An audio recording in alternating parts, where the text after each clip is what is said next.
কিছু বাস্তব কথা বলি, হয়তো কঠোর শোনাবে। একদিন আপনি বুঝবেন, পরিবার পরিজন সবাইকে ছেড়ে একাকী দূরপ্রবাসে হায়ার স্টাডি, সেটেলমেন্ট এগুলো দুনিয়াবি কিছু উপার্জন, কিছু স্ট্যাটাস ছাড়া আর কিছু দিতে পারেনি। বরং কেড়ে নিয়েছে অনেক কিছুই।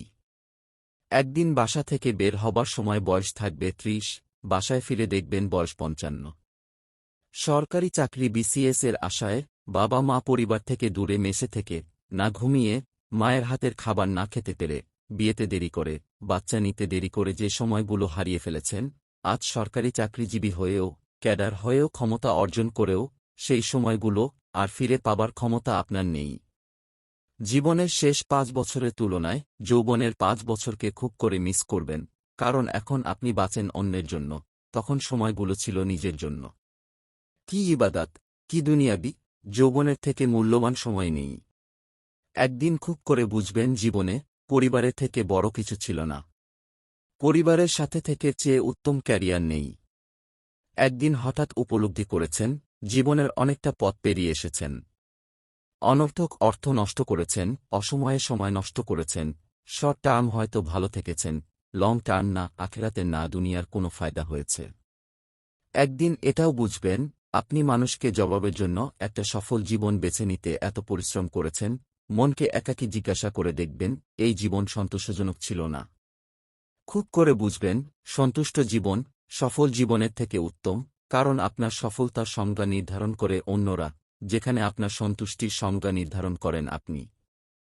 একদিন আপনার অনেক টাকা হবে, বাবা মাকে অনেক কিছু কিনে দেবার সামর্থ্য থাকবে, সেদিন বাবা মা কবরে। আপনি তাদের জন্য হত মিলাদ করেন, কবর বাধাই করেন, ইত্যাদি ইত্যাদি, কিন্তু হাত পা টিপে দিতে পারেন না, নখ কেটে দিতে পারেন না, একসাথে বসে খেতে পারেন না। আপনার বাচ্চা অনেক বড় হয়ে গেছে। সপ্তাহে বা মাসে বা কয়েক মাস পর পর আপনি তাকে বেড়ে উঠতে দেখেছেন, চোখের সামনে প্রতিদিন তার হাঁটা শেখার মুহূর্ত, কথা শেখার মুহূর্ত, দুষ্টামি শেখার মুহূর্ত, এগুলো আপনি মিস করে গেছেন এই চরম ক্যারিয়ারিস্ট মনসত্তার জন্য।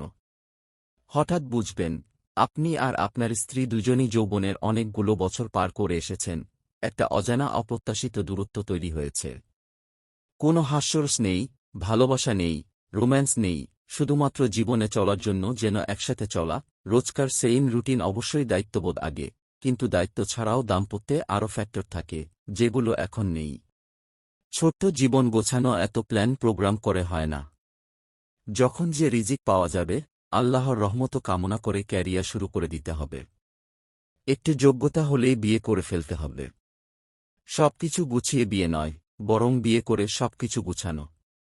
যেটুকু সামর্থ্য আছে সেটুকু দিয়েই বাবা মা পরিবার দেখভাল করতে হবে।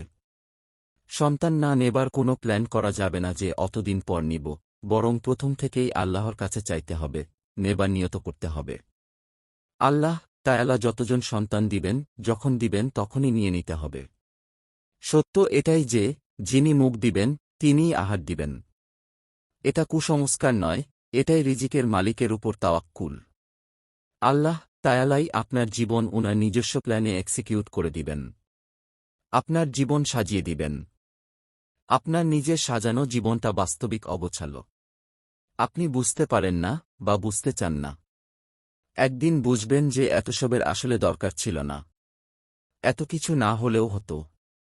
এর থেকে বরং ভাড়া বাসায় একসাথে থাকা, একসাথে বড় হওয়া, একসাথে খাওয়া, বাচ্চা কাচ্চাগুলোকে চোখের সামনে বড় হতে দেখা, দাদি নাতনির খুনসুটি উপভোগ করা, সপ্তাহে একদিন আউটিং, এভাবে জীবন পার করা যেত, নির্ঝঞ্ঝাটের জীবন যাপন হতো।